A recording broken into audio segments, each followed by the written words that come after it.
वो क्या कह रहे हैं? स्वयंभुवे चंदन चर्चिताय, स्वयंभुवे चंदन चर्चिताय श्रीनीलकंठाय हृदयस्थिताय नखेन्दु चंद्रैरविभूषिताय नमो मृगाक्षिस्तन शंकराय। स्तुति कर रहे हैं। स्वयं भुवे, जो पिंडी स्वयं नीचे से निकलती है ना, उसका बहुत ज्यादा महत्व है शास्त्रों में पूजा का, शंकर। तो कालिदास कहते हैं कि स्वयं भवे, ये चेष्ट नहीं, स्तन नहीं है, ये तो स्वयं भू है, क्योंकि ये भी स्वयं निकलता है। देखो कितनी ऊंची दृष्टि है, दृष्टि वाली बात देखो, गंदगी की ओर ध्यान मत देना। स्वयं भुवे और चंदन चर्चिताय, लोग भक्त लोग उसमें चंदन लगा देते हैं, तो चंदन तो कालिदास ने लगा ही दिया उसमें। और पहले भी देवियां अपने लगाया करती थी सुगंधित द्रव्य। स्वयं भुवे चंदन चर्चिताय। भगवान शंकर का नाम है नीलकंठ। क्या नाम है? तो अग्रभाग नीला होता ही है। श्री नीलकंठाय हृदयस्थिताय, भोले शंकर हृदय में रहते हैं, ये भी हृदय में है। देखो भोले शंकर के माथे में चंद्रमा है, तो नाखून जब गड़ जाए तो डोज का चांद बन जाता है। क्या? और शंकर के मस्तक से गंगा निकलती है, तो दुग्ध की जो धार है वो गंगा की धारा हो जाती है। सोचो ज्ञानी की दृष्टि क्या है। स्वयं भुवे चंदन चर्चिताय श्री नीलकंठाय हृदयस्थिताय नखेन्दु चंद्रै अभिभूषिताय नमो मृगाक्षी स्तन शंकराय। जब उन्होंने, कालिदास तो भगवती सिद्ध थी, उनको 8 श्लोक इसी तरह से माने सिद्ध कर दिया कि ये तो शंकर हैं, और प्रणाम किया, और राजा भी प्रणाम कर, और लौट के उसने लगाई डांट उनको, गुप्तचर विभाग को। वो तो वहां पूजन कर रहा है भोले बाबा की, शंकर की, तुम लोग कहते हो वेश्या के लिए आए तो वेश्या गमन करता हो। अरे जो शंकर का पूजन कर रहा हो गलत काम कैसे कर रहा हो? तो पूजन कर रहा है, सारा हिसाब बदल गया। तो ज्ञानी की दृष्टि में ब्रह्म से भिन्न कोई वस्तु है ही नहीं। वो जहां जाए, जो करे, जैसा करता है, सबके अंदर ब्रह्म भाव स्थापित करके ही करता है।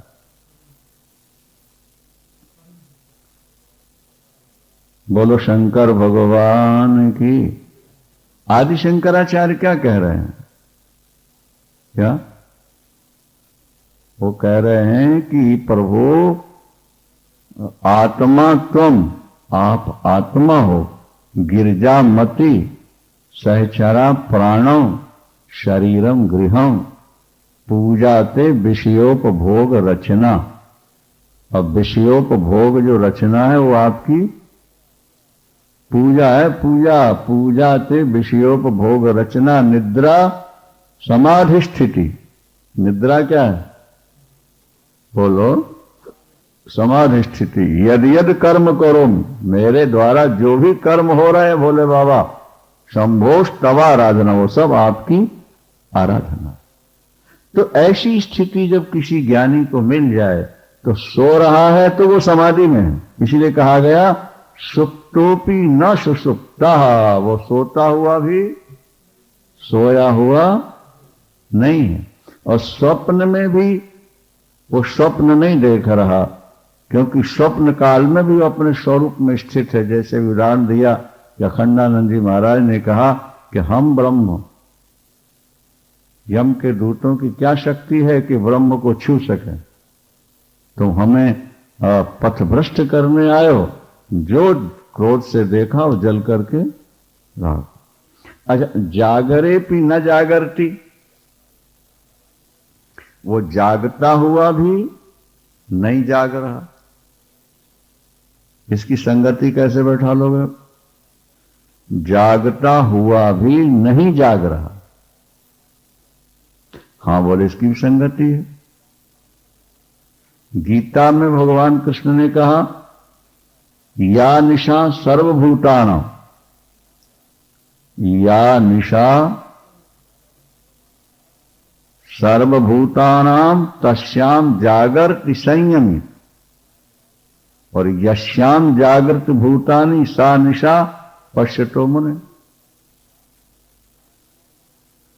संसारियों के लिए जो रात है, जहां संसारी सोए हुए हैं वहां ज्ञानी जागा हुआ है, और जहां संसारी जागे हुए हैं वहां ज्ञानी सोया हुआ है। अब इसकी संगति कैसे लगाओगे?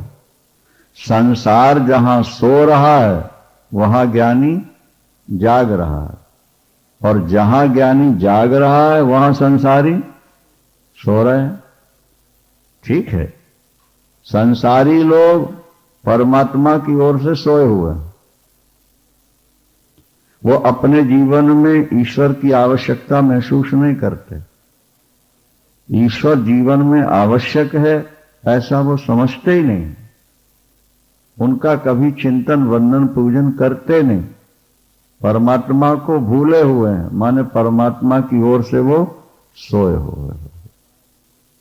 तो संसारी परमात्मा की ओर से सो रहे हैं, और ज्ञानी परमात्मा की ओर सदा के लिए जाग रहा है। हर पल हर क्षण, यहां लिखा धीरज तृप्ता पदे पदे, हर क्षण में जो धीर पुरुष है वो तृप्त है और अपने स्वरूप के चिंतन में डूबे हुए। धीरज तृप्ता पदे पदे, क्षण क्षण में। तो महापुरुष जागते हुए भी नहीं जाग रहा, इसका क्या मतलब है? बिल्कुल ठीक है, क्योंकि जाग करके हम संसार को देखते हैं, पदार्थ पाने की इच्छा करते हैं, भोगों की ओर दौड़ते हैं, और महापुरुष जागते हुए भी संसार की ओर से न्यूट्रल हैं। संसार के किसी पद पदार्थ की कामना नहीं, इच्छा नहीं, वासना नहीं, अहंकार नहीं। तो आंखें खुली हैं उनकी। हमें लग रहा है कि वो संसार को देख रहे हैं, लेकिन वो देखते हुए भी संसार की ओर से न्यूट्रल होकर, तटस्थ होकर केवल ब्रह्म चिंतन में ही डूबे हुए हैं। इसलिए वो जागते हुए भी जाग नहीं रहे, वो सोते हुए भी सो नहीं रहे, वो स्वप्न देखते हुए भी स्वप्न नहीं देख रहे। तो अपने स्वरूप में ही मस्त हैं, सदा के लिए शांत और सुखी रहते हैं। देखो भाई, ना दुख है भगवान में और ना दुख है आत्मा में। दोनों आनंद के केंद्र हैं। अगर दुख है तो संसार के विषयों में है, चिंतन में है, संसार की प्राप्ति में दुख है। हमारी खोटी बुद्धि ने क्या निर्णय ले रखा है कि संसार में सुख है, आत्मा हमारी दुखी है।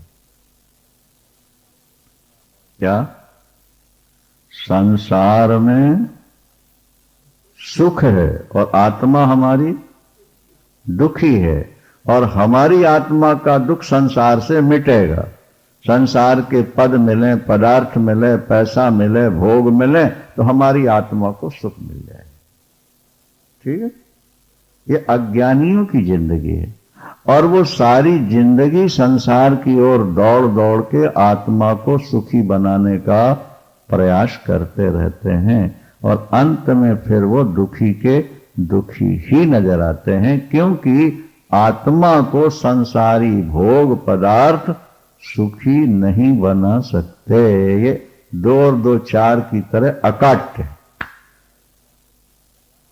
ठीक है, ज्ञानी इस बात को समझता है कि आत्मा और परमात्मा दोनों एक है, और वो आनंद के केंद्र है। वो सच्चिदानंद है, सत्य चित्त और आनंद। ये आत्मा के विशेषण है, यही भगवान के विशेषण है, और यही आत्मा के विशेषण। ईश्वर अंश जीव अविनाशी, अविनाशी माने सत्य। जिसका विनाश न हो वो अविनाशी होता भाई। तो अविनाशी माने सत हो गया, और चेतन, चेतन माने चित हो गया। सत, चित और तीन विशेषण है ना ब्रह्म के। अब देखो तुलसीदास जी ये तीनों विशेषण जीव को दे रहे हैं कि नहीं दे रहे। ईश्वर अंश जीव, तो अविनाशी माने सत, जिसका विनाश ना हो, जो नष्ट ना, वही तो सत कहलाएगा ना भाई। तो अविनाशी माने सत, और चेतन, चेतन माने चित्त, चाहे चित्त कह दो और चाहे चेतन कह दो। चित्त शब्द जो है चेतन है, माने वो जड़ नहीं है, चेतन। चित्त और आनंद, वहां सुख राशि, यहां आनंद और वहां ईश्वर अंश जीव अविनाशी चेतन अमल सहज सुख राशि। तो आनंद ही तो सुख राशि हुआ ना। सुख राशि और आनंद में अंतर, तो पर्यायवाची शब्द है। तो इस तरह से जीव और परमात्मा, आत्मा और परमात्मा, ये दोनों आनंद के केंद्र हैं, दोनों अभिन्न हैं, एक हैं। चाहे तुम भावुक बन के भगवान की ओर चल पड़ो, और चाहे विचारक दार्शनिक बन के आत्मा की ओर चल पड़ो। आत्मा की ओर से चलोगे तो वही केंद्र मिलेगा, और भगवान की ओर से चलोगे तो वही केंद्र मिलेगा। आप बंबई से उड़ो, नहीं, पत्नी बंबई से उड़ी और पति कलकत्ते से उड़ा अमेरिका के लिए, पहुंचेंगे एक ही साथ।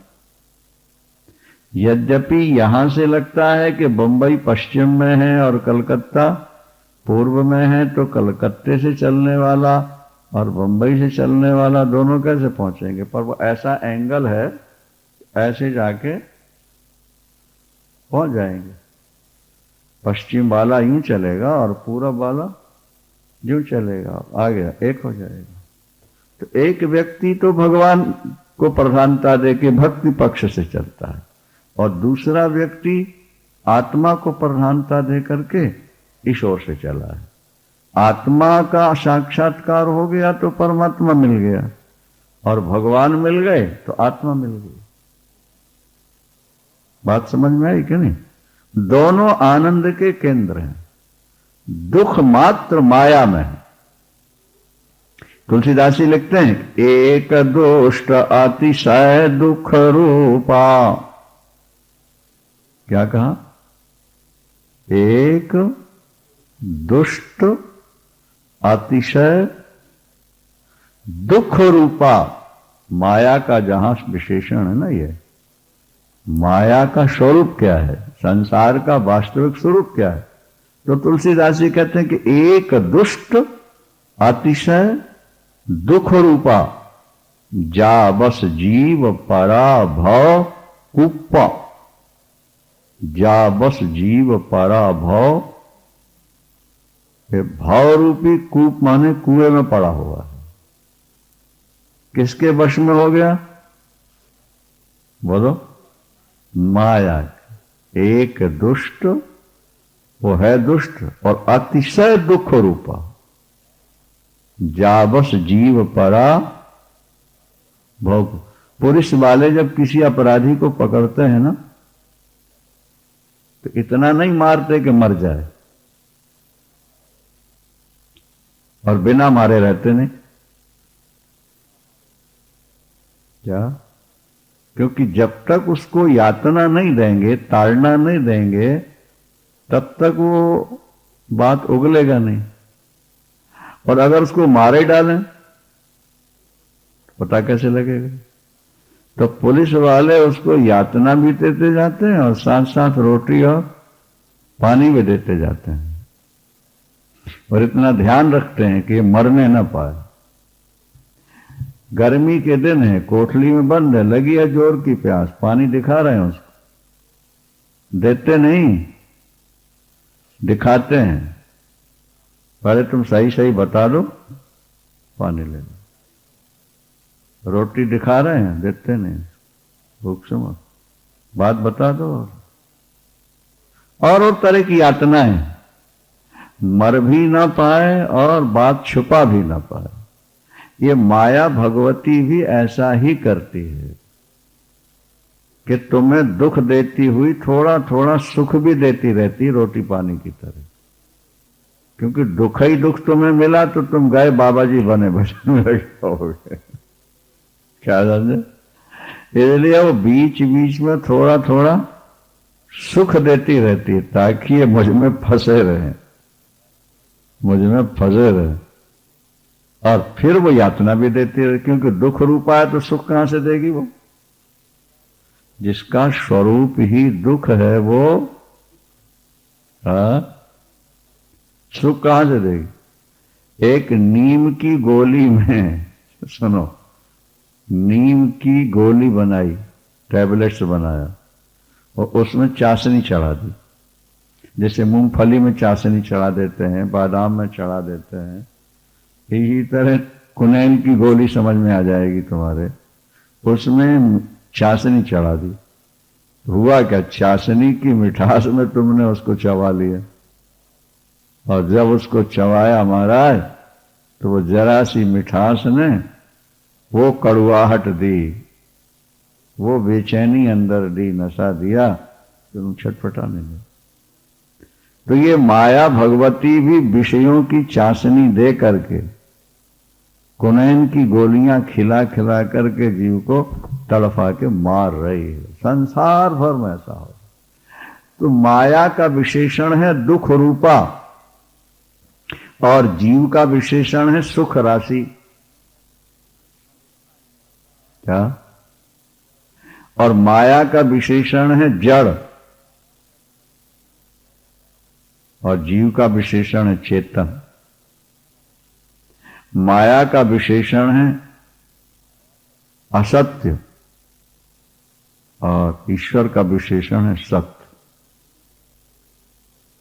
ये तीनों शब्द एक दूसरे के अपोजिट हैं भाई, सुन लो जरा। सत, चित्त, और ये किसका विशेषण है? भगवान। और माया के विशेषण क्या है? उमा कहो में अनुभव अपना, सत हरि भजन जगत सब। तो जगत सत्य क्यों दिखता है? माया सत्य सी तो भास रही है। बोले जासु सत्यता ते जड़ माया। परमात्मा की सत्यता से प्रकृति में सत्यता भाषित होती है, बाकी माया असत्य। ठीक है? जैसे कार में जो सिस्टोमेटिकता दिख जाए, बचाते हुए निकल रही है, मुड़ रही है, तो वो कार का चमत्कार नहीं, ड्राइवर का। माया असत, परमात्मा सत्य। माया जड़ और परमात्मा चेतन। और माया दुख रूपा और परमात्मा आनंद रूपा। तीनों हो गए नहीं? तो ना तो तुम्हारी आत्मा में दुख है और ना परमात्मा में दुख है। दुख है माया में। अज्ञान के कारण आत्मा दुखी नजर आई। अज्ञान के कारण आत्मा दुखी नजर आती है, और अज्ञान के ही कारण संसार में सुख नजर आता है। नहीं, रेत में सूर्य की किरण पड़ी तो जल नजर आ गया, और पानी के ऊपर काई थी तो वो घास नजर आ गई। तो जहां आनंद था वहां दुख भास रहा है, और जहां दुख है वहां आनंद भास रहा। और इसी में व्यक्ति रात दिन दौड़ दौड़ करके परेशान हो रहा है। जब बोध हो जाता है कि ना आत्मा में दुख है ना परमात्मा में, ये दोनों मूल में एक का ही, और संसार दुख रूप है, तो फिर वो संसार से पीछे हट जाता है। क्या समझ? एक औरत बदमाशों के चक्कर में पड़ गई, स्टेशन से उतरी, कार से जाना था ना, तो बदमाश लोग थे, रोई चीखी तो पुलिस वाले मिल गए, तो उससे तो छुड़ा लिया। अब पुलिस वालों ने कहा तुम कहां जाओगे, हमारे घर चलो, हमारे बाल बच्चे पत्नी है, रात वहां रह जाना। तो चले। अब वो महिला में ज्यादा विवेक था नहीं, उसने सोचा कि अभी हमारे वो ले गए, और वहां न पत्नी थी न बच्चे थे। एक तरफ से छूटी तो दूसरी तरफ फंस गई जाकर। बात समझ में आ रही नहीं आ रही? व्यक्ति माया की ओर दौड़ा सुख पाने के लिए, तो मूल सुख तो यहां छूट गया। अब प्रकृति ने थोड़ा सुख दिखा दिया, आ जाओ आ जाओ आ जाओ, हम तुम्हें सुख देंगे। और जैसे प्रकृति की ओर गया जीव, प्रकृति ने दुखों में फंसा दिया, और फिर ऐसा फंसाया कि तुम छूट ही नहीं सकते, निकल नहीं सकते संसार से।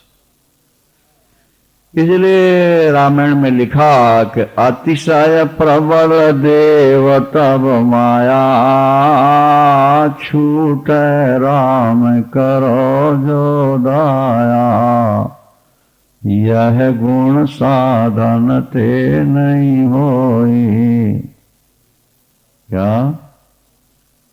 यह गुण साधन ते नहीं होई, तुम्हारी कृपा पाव कोई कोई। तुम्हारी कृपा पाव कोई कोई। ये माया ठगनी बड़ी विचित्र है।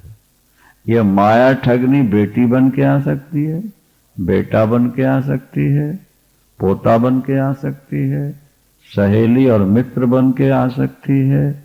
नहीं समझ में आ रही बात?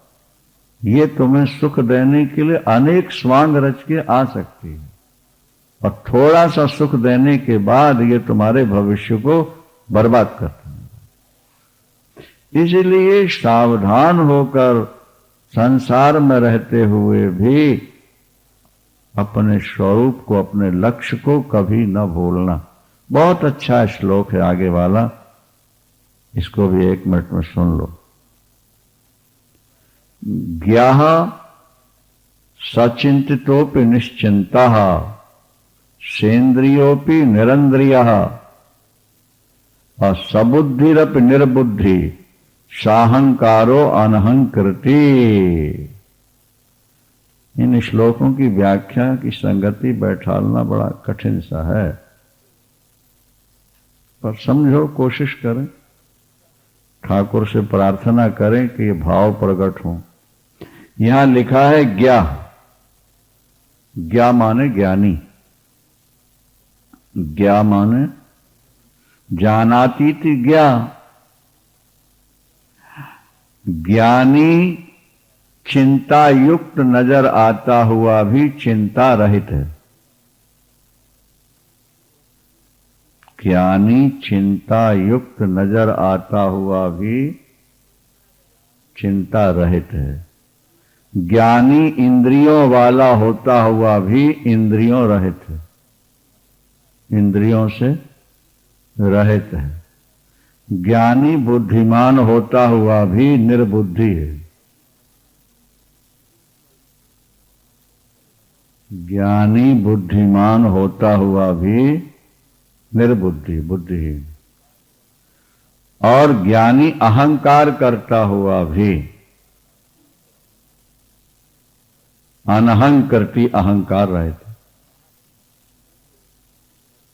अब इसकी संगति कैसे बैठेगी? ज्ञानी आपको चिंतित नजर आता हुआ भी निश्चिंत है, इंद्रियवान होता हुआ भी इंद्रिय रहित है, बुद्धिमान होता हुआ भी बुद्धि रहित है, और अहंकार करता हुआ भी अहंकार से रहित। उलझी हुई पहेली है कि नहीं है ये? हाँ, इसकी संगति कैसे बैठा लेंगे आप? बैठ जाएगी, जैसे पहले श्लोक की बैठ गई इसकी भी बैठेगी। जो ज्ञानवान होता है अगर आपको दिखाई दे कि चिंता कर रहा है, अरे तो बहुत बुरा हो गया, ऐसा नहीं होना चाहिए, अरे भाई ऐसा हो जाता तो क्या बात, आप सोचोगे जैसे हम चिंता कर रहे हैं, अरे ये भी चिंता कर रहे हैं, तो हम में और इनमें अंतर क्या है? एक बात ध्यान रखना, समुद्र में हलचल ऊपर ही ऊपर होती है। समुद्र में हलचल, बोलो, और नीचे जाओ तो शांत हो। ऊपर अंदर जरा भी हलचल नहीं समुद्र में, ऊपर ऊपर हलचल। ज्ञानी व्यक्ति ऊपर से चिंतित नजर भी आ सकता है, लेकिन अंदर वो शांत रहता। ऊपर से चिंता करता हुआ भी अंदर से शांत है, वो अपने स्वरूप में रहता है। व्यवहार में रहता हुआ, व्यवहार का काम करता हुआ थोड़ा आपको चिंतित नजर आएगा, यहां ये नहीं बना, यहां ये नहीं हुआ, यहां पैसा नहीं है, यहां इसकी जरूरत, कह सकता है। लेकिन अगर वास्तविक ज्ञानी है तो ये सारी बातें उसके ऊपर स्तर में रहती हैं, अंदर से वो शांत होता है, अंदर से बिल्कुल शांत होता है। जैसे समुद्र ऊपर से तरंगायित नजर आता है, ऐसा लगता है कि समुद्र में बहुत ज्यादा बौखलाहट है, खलबली है, लेकिन थोड़ा अंदर जाओ डाई मार के। और अज्ञानी की चिंता कैसे होती है? जैसे खौलता हुआ पानी। अज्ञानी की चिंता,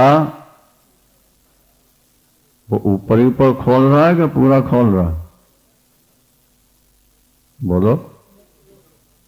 वो तो नीचे से ऊपर तक उबल रहा है। अज्ञानी की चिंता खौलते हुए पानी जैसी होती है, वो पूरा का पूरा चिंतित होता है। और ज्ञानी की चिंता केवल ऊपरी स्तर में नजर आती है, अंदर से वो बिल्कुल शांत है, अपने स्वरूप में स्थित रहता है। अरे भाई, राम जी को भी क्रोध आया कि नहीं आया? कोप्यो समर श्री राम, रामायण में लिखा है, कोप्यो समर श्री राम, चले निशित निकाम। कोप करके राम ने धनुष पर बाण रखा, छोड़ा, जा रहे शत्रुओं को मारने। और सीता हरण में रो भी रहे, हे खग मृग हे मधुकर श्रेणी, और तुम देखी सीता मृग नैनी। और हा गुण खान जान की सीता, के रूपशील व्रत नेम पुनीता। ऊपर से चिंता दिख रही नहीं दिख रही? इसी में तो सती जी को मोह हो गया। और जब सीता बन के सामने पहुंची तो रोने वाले राम मुस्कुराने लगे और हाथ जोड़ के प्रणाम करते हैं। पाणी जोर प्रभु कीन प्रणामो, और पिता समेत लीन निज नाम। राम मुस्कुरा के बोले, मां, भोलेनाथ को छोड़ के अकेले कैसे घूम रही हो? सीता अकेली थी, रावण ले गया। जवान नारी को अकेले कहीं घूमना नहीं चाहिए जंगलों में। नारी का शरीर भगवान ने ऐसा बनाया है। अरे भाई, खुला गुड़ अगर रखोगे तो मक्खियां तो झपकेंगी उसमें। क्या? खुले नमक में मक्खियां नहीं बैठेंगी, लेकिन खुले गुड़ में मक्खियां। खुला मांस रखा हो तो कौवे गीत छोड़ेंगे नहीं। तो नारी का जो शरीर है वो तो मांस का लोथड़ा है या गुड़ की ढेली है। और पुरुष का जो शरीर है वो तो नमक का ढेला है, वो कहीं पड़ा रहा, कैसे ही पड़ा रहा, नहीं समझ में आएगा। पुरुष ही किसी के पीछे दौड़ता है, पुरुष के पीछे दौड़ने वाली कम होती है। लेकिन नारी का शरीर ईश्वर ने ऐसा बनाया है कि नारी की ओर पुरुष दौड़ने वाले होते हैं। कोई चरित्रहीन नारी ही पुरुषों के पीछे भागती है, और नहीं तो वो नहीं भागती है। तो जैसे खुला हुआ मांस का लोथड़ा या खुला हुआ गोड़, वो जहां भी रखा रहेगा खतरनाक ही हो, खतरा ही है उसके लिए। मांस के टुकड़े कोई यहां से नोचेगा, कोई वहां से नोचेगा, इसलिए उसको तो ढका ही हुआ रहना चाहिए। आज जो पश्चिमी सभ्यता है जो ये तर्क देती है ना कि भाई पुरुष अगर ऐसा रह सकते हैं तो औरतें क्यों नहीं रह सकती, पुरुष घूमते हैं तो औरतें क्यों नहीं घूम सकती, नहीं समझे।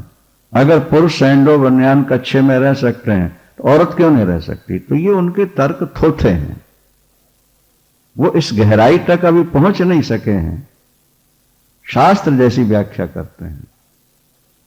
नारी का शरीर पुरुष का शरीर अलग अलग है, दोनों की स्थिति अलग है। या अगर दोनों एक समान हैं तो श्रीमती को बोलना चाहिए कि एक गर्भधारण मैंने की, एक तुम कर लो। एक बार प्रसव की पीड़ा मैंने सह ली, एक बार पतिदेव सह ले, कैसे संभव।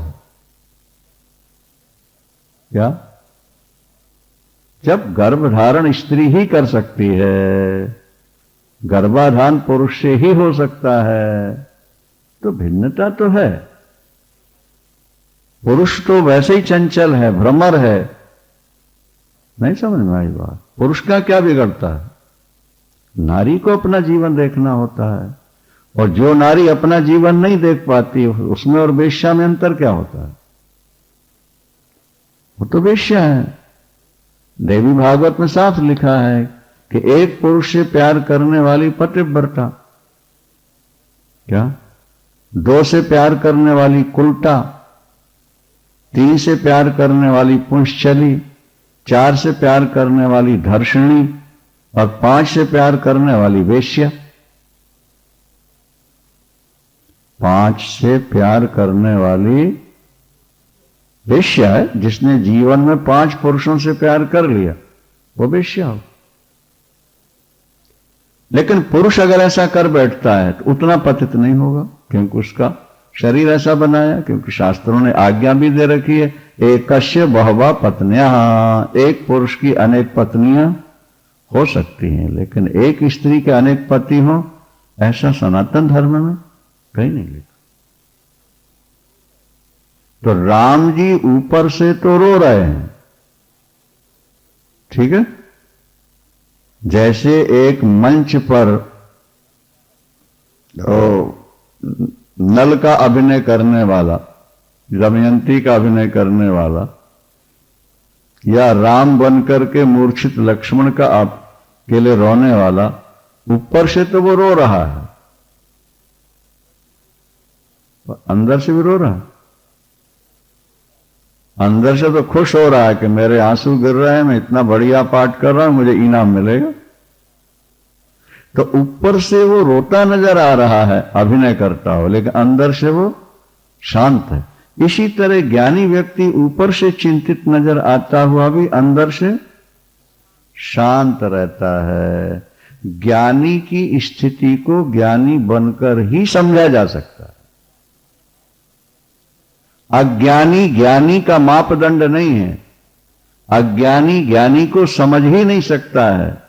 अज्ञानी ज्ञानी की क्रियाओं में दोष ही देखता रहेगा। लेकिन जो आत्मवान होते हैं, ज्ञानी होते हैं, वो ज्ञा सचिंतितोपि निश्चिंता, ज्ञानी ऊपर से चिंतित नजर आता हुआ भी, बोलो, अंदर से निश्चिंत। वो इंद्रियवान होता हुआ भी इंद्रिय रहित है, क्योंकि उसकी इंद्रियां कभी गलत मार्ग में जाती ही नहीं। उसकी इंद्रियां कभी गलत रास्ते में जाती नहीं है। तो जैसे कोई व्यक्ति नपुंसक है, नहीं समझ में आई बात, माने उसकी इंद्री में पौरुष नहीं है, तो इंद्री होते हुए अभी वो नपुंसक कहलाता है। इंद्री तो है ही है, लेकिन वो नपुंसक है।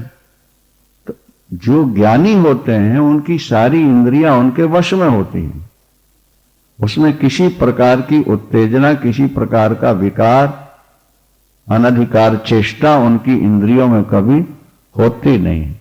कदाचित प्रारब्ध वशात हो भी जाए तो वो उस समय भी अपने स्वरूप में ही स्थित रहते। एक जगह हमने पूछा कि इतने बच्चे हैं आपके, सब में ये ज्यादा समझदार क्यों हैं, सात्विक क्यों हैं? उन्होंने कहा गुरुजी आज तक किसी से बताया नहीं मैंने, पर आपसे बता रहा हूं कि जब बड़े बच्चे हुए और बहुत लायक नहीं थे और कथा सुनी तो मुझको लगा कि मैं एक वैसा ही करके देखूं जैसा शास्त्र या संत कहते हैं। तो जैसे किसान अनाज बोता है खेत में कि मेरी फसल बढ़िया हो, इसी तरह मैं प्रभु राम का नाम लेता, चिंतन करता हुआ गर्भाधान में प्रवृत्त हुआ। बोले ये बात मैं केवल आपसे बता रहा हूं, किसी को नहीं बता। वृंदावन तो गर्भाधान काल में भी मेरी वृत्ति भगवान से जुड़ी थी और मेरे मुख में प्रभु का नाम था। संभवतः पत्नी को भी सावधान कर दिया हो, और बोले उसका फल ये बेटा है जो सारे घर को संभाले बैठा है। इतने बड़े परिवार, किसी परिवार की बात है, नाम क्या लेना है, वृंदावन।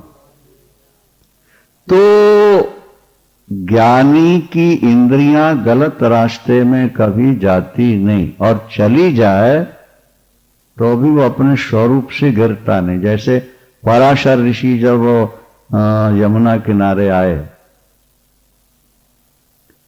और जमुना पार होना था नौका, तो केवट भोजन करने बैठा है। पराशर जी ने कहा कि मुझे पार हो। उन्होंने कहा बेटी तुम छोड़ आओ। कथा तो सुनी है आपने अनेक बार। बेटी का नाम क्या था? सत्यवती, जो महाराज शांतनु को ब्याही गई ना, भीष्म पितामह ले आए थे। सत्यवती नाम भी था और मत्स्यगंधा भी नाम था, क्योंकि वो मछली के पेट से हुई थी और इसलिए कि उसके शरीर से मछली जैसी स्मेल निकलती थी, दुर्गंधी, इसलिए उसका नाम मत्स्यगंधा। वो जवान बेटी है, सुंदरी बहुत है सत्य।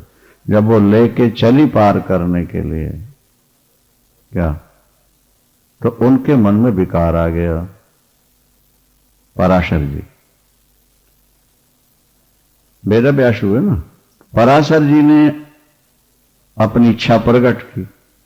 उसने कहा महाराज आप जैसे तपस्वी के मन में विकार आए शोभा नहीं। फिर मैं अनमैरिड हूं, अविवाहित कन्या हूं,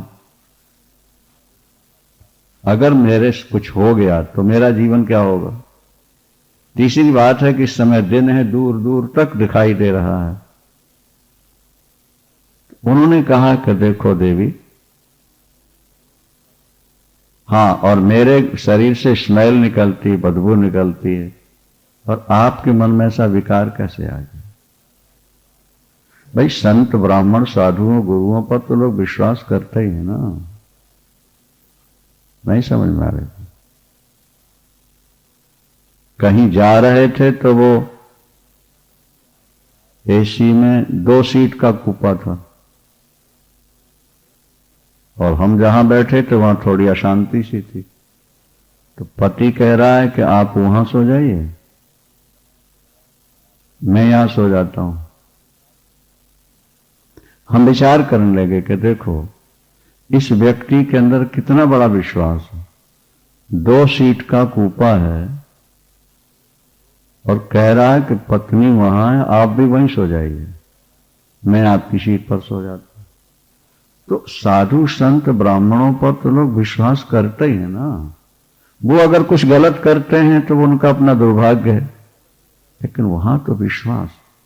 अब बेटी को जवान को इसलिए भेज दिया, लेकिन शास्त्र ऐसा कहते हैं कि थोड़ा सावधान रहना चाहिए, क्योंकि काम क्रोध कब उभर जाए कुछ कहा नहीं जाता। यदि भी हम गए नहीं, हमने कहा ठीक है गुजारा हो जाएगा, आप जाओ अपने वहां सो अपने। अष्टु, तो पराशर जी ने ये कहा, उन्होंने कहा देखो देवी,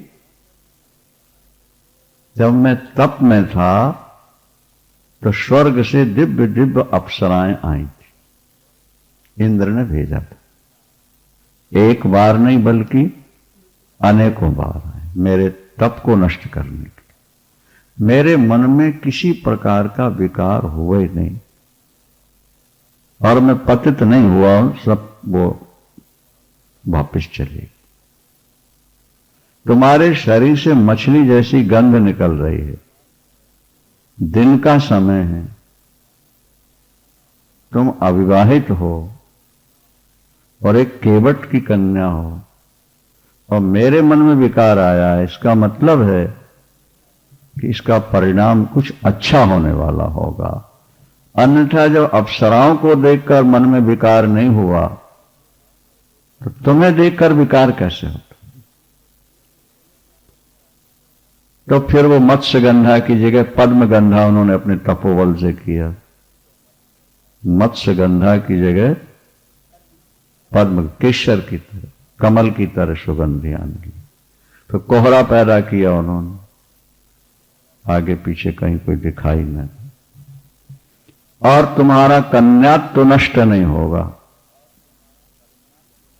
तुम्हारा कन्यात्व, कन्यापन नष्ट नहीं होगा, तुम कन्या की कन्या ही बनी रहोगी। ये मेरा तपोबल है और कुछ मंगल होने वाला है। और गर्भाधान हुआ और वहीं उसी समय वेद व्यास प्रकट होगा।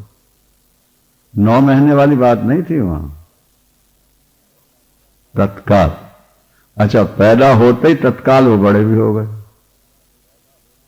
कौन? वेद व्यास। वहीं जो टापू था ना, द्वीप, इसलिए एक नाम द्वैपायन भी है उनका। वेद व्यास जी का एक नाम द्वैपायन, द्वीप, द्वीप में, द्वीप टापू को द्वीप कहते हैं ना, क्या? द्वीप। तो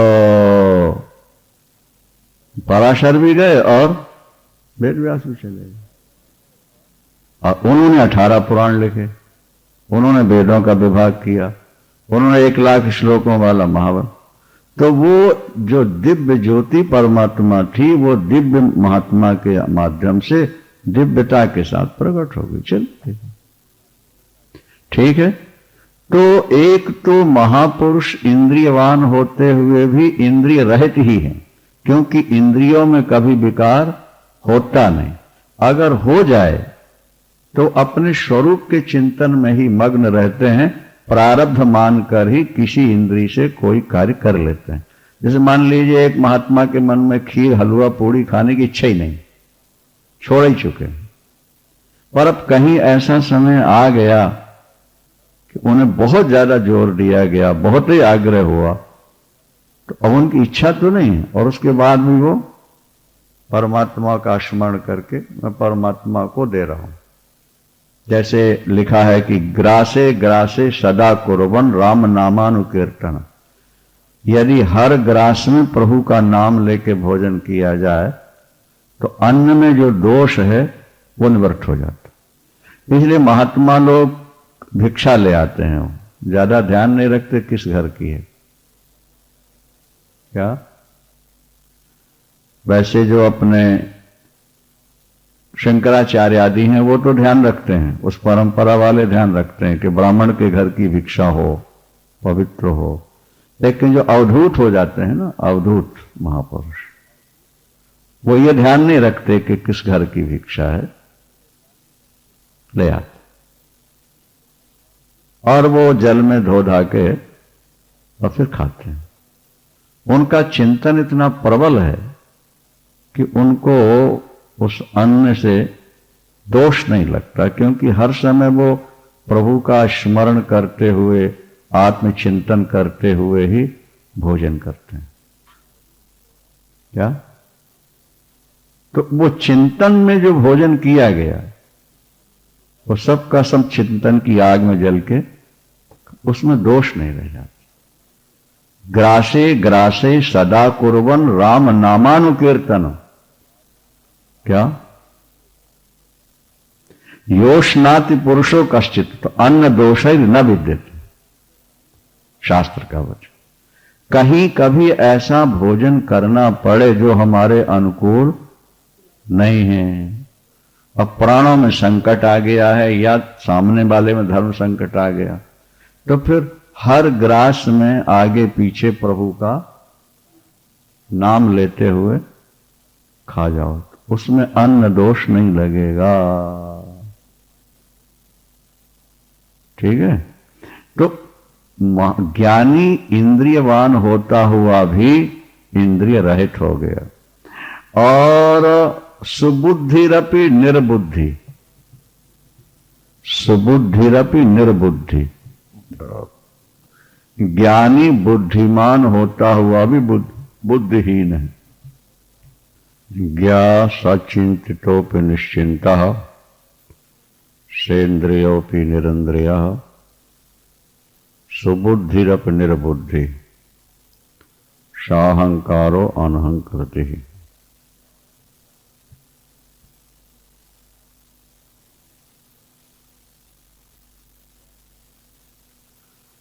ज्ञानी बुद्धिमान होकर भी बुद्धिहीन जैसा नजर आता है। बुद्धिमान होकर भी बुद्धिहीन नजर आता है। इसका कारण अज्ञानी व्यक्ति जब बुद्धिमान होता है तो वो समाज को अपनी बुद्धि का कौशल दिखाना चाहता है, अपनी बुद्धि का चमत्कार दिखाना चाहता है। वो दुनिया को बताना चाहता है कि मैं बुद्धिमान हूं, जबकि ज्ञानी बुद्धिमान होकर भी संसार को अपनी बुद्धि का प्रदर्शन नहीं करना चाहता, क्योंकि बुद्धि में जो प्रकाश है, आत्म प्रकाश उससे करोड़ों गुना अधिक है। वो अपने स्वरूप में बैठ चुका है। तो महत को पाकर क्षुद्र का प्रदर्शन करना ये बुद्धिमानी नहीं होती। इसीलिए ज्ञानी होकर भी, बुद्धिमान होकर भी वो बुद्धिहीन जैसा नजर आता है। जड़ भरत का उदाहरण भी दिया गया था। पिता 4 महीने तक गायत्री पढ़ाते रहे,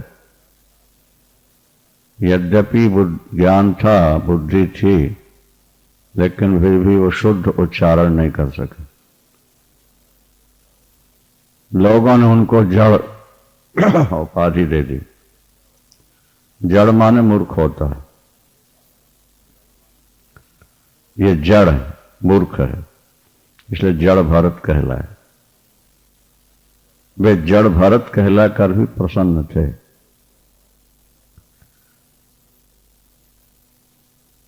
इसलिए कि वो अपने स्वरूप से परिचित थे, उन्हें अपने स्वरूप का पूर्ण बोध हो चुका था। एतावता जड़ भरत कहने से उनको कोई पीड़ा नहीं होती थी। वो ये बताना ही नहीं चाहते थे कि मैं बुद्धिमान हूं। साहंकारो अनहंकृति,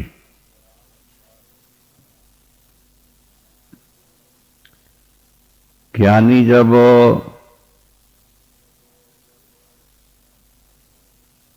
कोई कार्य करता है और व्यवहार में कहता है कि मैंने किया, तो ऐसा कहकर भी वो अहंकारी नहीं हो जाता। व्यवहार में भगवान भी ऐसा कहते हैं, जैसे भगवान कृष्ण ने कहा कि मेरी आज्ञा का पालन करो, मैं तुम्हें दुखों से पापों से मुक्त कर दूंगा। अर्जुन उठो, इनको मारो। यहां अहंकार की ध्वनि तो निकलती ही है। मेरी शरण आओ, मैं तुम्हें सुखी बना दूंगा, मैं तुम्हारा योगक्षेम वहन करूंगा। तो अज्ञानी जब मैं बोलता है तो वो चिदाभास और शरीर को आत्मा मान के बोलता है, और ज्ञानी जब बोलता है तो वो आत्म तत्व ब्रह्म तत्व में बैठ करके बोलता है। उसे ये मालूम होता है कि जो मैं कह रहा हूं ये चिदाभास की आवाज है, मेरी नहीं, क्योंकि मैं तो न्यूट्रल हूं, तटस्थ हूं। इस तरह ज्ञानी आवश्यकता पड़ने पर अहंकार का भी उपयोग करता है। जैसे भगवान राम ने कहा, सुन सुग्रीव मारि हूं, बाली एक ही बाण, ब्रह्म रुद्र शरणागतो गए न उबरें। तो यहां अहंकार की झलक तो आई रही है। सुन सुग्रीव मारि हूं, बाली एक ही बाण, मैं बाली को एक बाण से मार दूंगा। तो बाली को एक बाण से मारूंगा, ये अहंकार है। पर राम जी अहंकार से रहित हैं। तात्विक दृष्टि से वो परमात्मा है और ऐतिहासिक दृष्टि से वे योग वासिष्ठ के श्रोता भी हैं। विवाह से पूर्व ही प्रभु राम ने योग वासिष्ठ श्रवण किया। आत्म तत्व को समझने के लिए योग वासिष्ठ से अच्छा और कोई ग्रंथ है नहीं। अष्टावक्र में जो कुछ कहा गया है वो योग वासिष्ठ का अंश है, सार है। विस्तार तो उसमें, जैसे रामायण में 10,000 चौपाइयां हैं, 24,000 श्लोक हैं, भागवत में 18,000 हैं, लेकिन योग वासिष्ठ में 32,000, जिसमें उदाहरणों के द्वारा आत्म तत्व को ही समझाया गया है। आत्मा क्या है?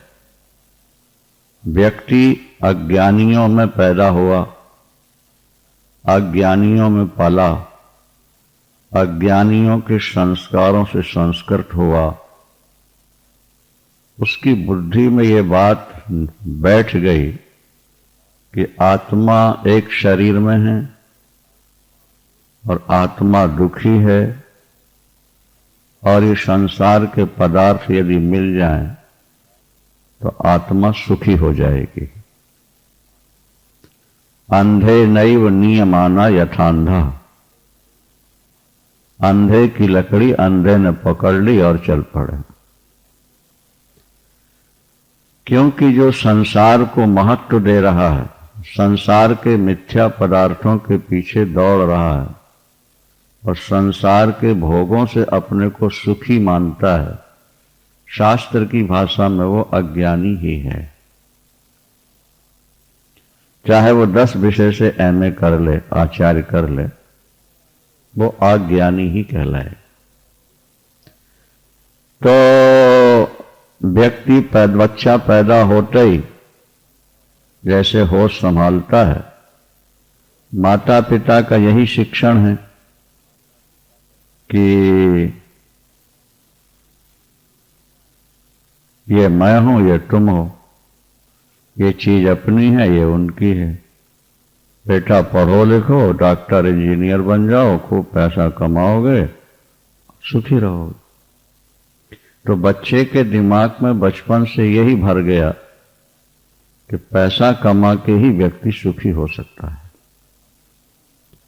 फिर दूसरों का टीप टाप जो देखता है, साज सज्जा देखता है, शान शौकत जब देखता है तो लगता है कि ऐसे बन जाएंगे हम तो सुखी हो जाएंगे। नहीं, थोड़ा सा वृंदावन बिहारी लाल की, सच्चिदानंद भगवान की, तो वो उसी तरफ दौड़ पड़ता है। जैसे मदालसा बचपन से ही अपने बच्चों को ज्ञान पिला रही थी। जब उन्हें कुछ समझ नहीं थी, वो पलने में झूल रहे होते थे, तब भी वो कहती थी शुद्धोषि रेतात निरंजनोषि। लाल तुम शुद्ध हो, तुम निर्जन निर्दोष हो। संसार माया परिवर्तनोषि, ये संसार परिवर्तनशील है। तुम्हारा जो नाम है ये अभी रखा गया है, वास्तव में तो तुम सच्चिदानंद हो, तुम अनाम हो और अरूप हो। तुम्हारा कोई नाम नहीं और तुम्हारा कोई रूप नहीं। ये माता मदालसा जब बच्चे को लोरियां दे रही है, मन झूले में झूला रही है, तब भी बोलती आती। माने उसके दूध में ब्रह्म ज्ञान था, उसके ब्लड में ब्रह्म ज्ञान था, उसका पूरा शरीर ब्रह्म ज्ञान से भरा हुआ था। चुड़ाला ऐसी महिला थी जो बिना वस्त्र ऋषियों की सभा में, महाराज जनक की सभा में प्रवेश कर जाती है और ब्रह्म ज्ञान की बात करती है। और सारे ऋषि उसकी बात को सुनते हैं। तो ब्रह्मवादिनी चुड़ाला और ब्रह्मवादिनी मदालसा और भी अनेक ऐसे हुए हैं। शुकदेव भगवान मूल में ब्रह्मवादी ही हैं, क्योंकि वो दिगंबर हैं, क्योंकि उनकी दृष्टि में स्त्री पुरुष का भेद ही नहीं है। क्या? स्त्री पुम भेदा न तो सुतस्य विविक्त दृष्टे। उनकी दृष्टि में स्त्री पुरुष का भेद ही नहीं था। शुद्ध चिन्मय तत्व चेतन तत्व ही एक विद्यमान है।